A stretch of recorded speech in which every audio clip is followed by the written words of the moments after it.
Hey guys, I'm back here to talk to you about my thoughts on week two. As you all know, in the previous video, I did some predictions on the two big top 15 opponents games and some games about the SEC East, and I'm going to talk to you about those games and other games from the other conferences and my thoughts about that. Um, the two biggest games, LSU and Texas.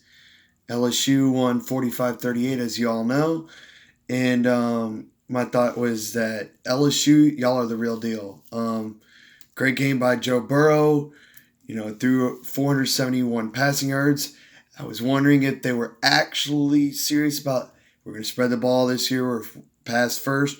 That is true. They are pass first, 471 yards, and they're legit, and they can beat anyone in the country the way they played yesterday. Clemson and also Texas is a really good football team. Don't they have a chance to win the Big 12 too? But Clemson, they beat A&M 24-10. My takeaways from that game are I was actually more impressed with Texas A&M's defense. They look like a team that can get 9, 10 wins, even with their toughest schedule in the country. And I was very impressed. I wasn't entirely watching all the game, just checking on the score and just been like, it was always 17-3, 24-3. But Trevor Lawrence again held the passing game. It seemed like he was more effective with his legs than the passing game. But good job by them. As you know, before I said that this week, and we all know this was a week of redemption for the SEC East.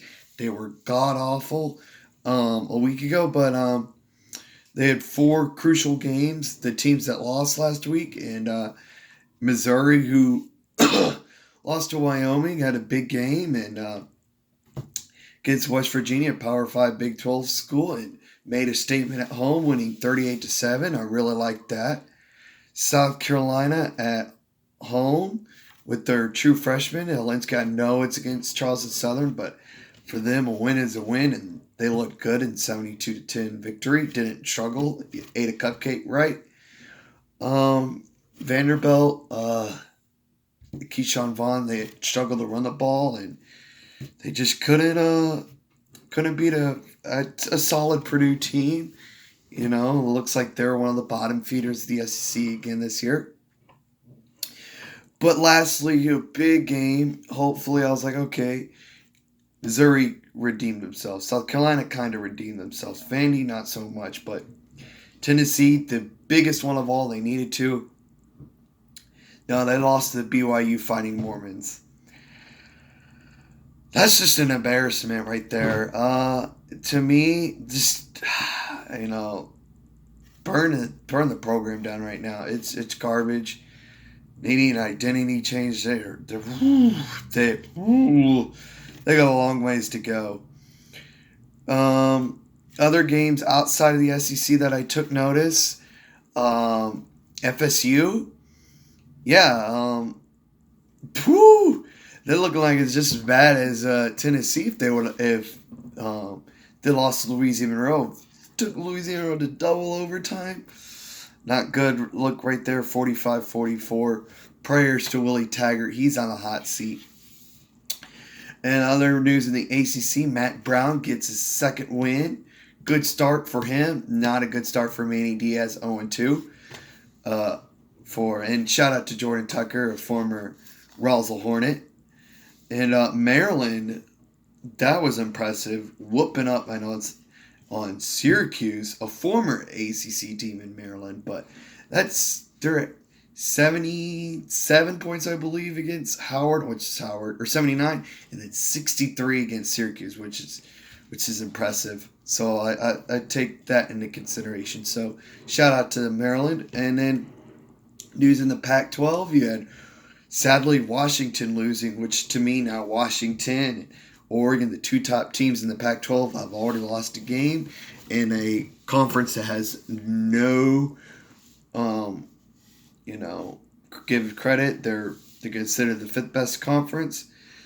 And so right now, Utah, to me, is their only hope. And I just don't see it. I see them getting 1 or 2 losses. In other news, Colorado coach Mel Tucker, former UGA defense coordinator, comeback win down by 17 against Nebraska, which the crowd was all Nebraska fans. Loved that. Great win by them.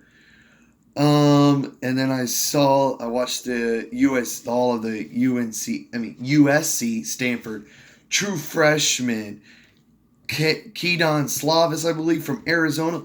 Great game. Through 28 for 33, 377 yards. JT Daniels might be scared, might lose his job, might be a Jacob Eason situation where he might have to head out the door, because that was impressive by him. 45-20 win over Stanford. Just spanked them.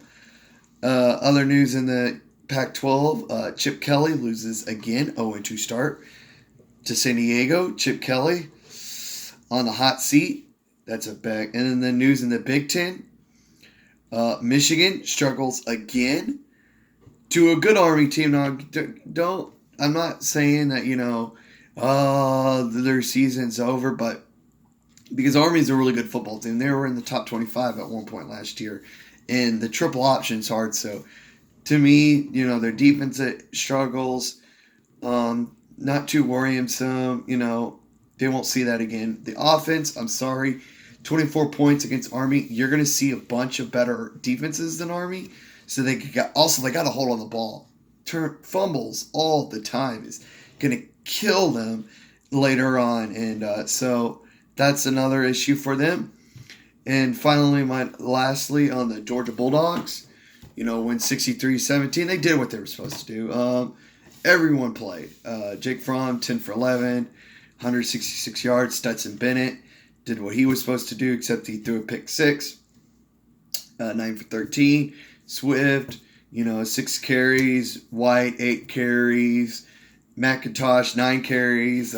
Harrion, 5 carries. So everyone got some carries.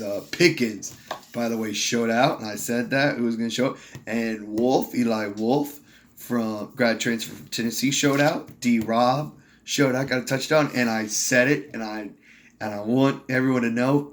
Go back into was it Thursday or Friday? I think it was Friday that I did my video, and I said that Dominic Blaylock was going to show up. He had 3 catches, 48 yards with a touchdown pass. So I just want to say, I knew what I was talking about. And that's my recap on week 2. I want to say thank you for watching, and please like and subscribe. Tell your friends about it, and comment down below on what your predictions are for week 3. And thank you, and woo! Go Dogs!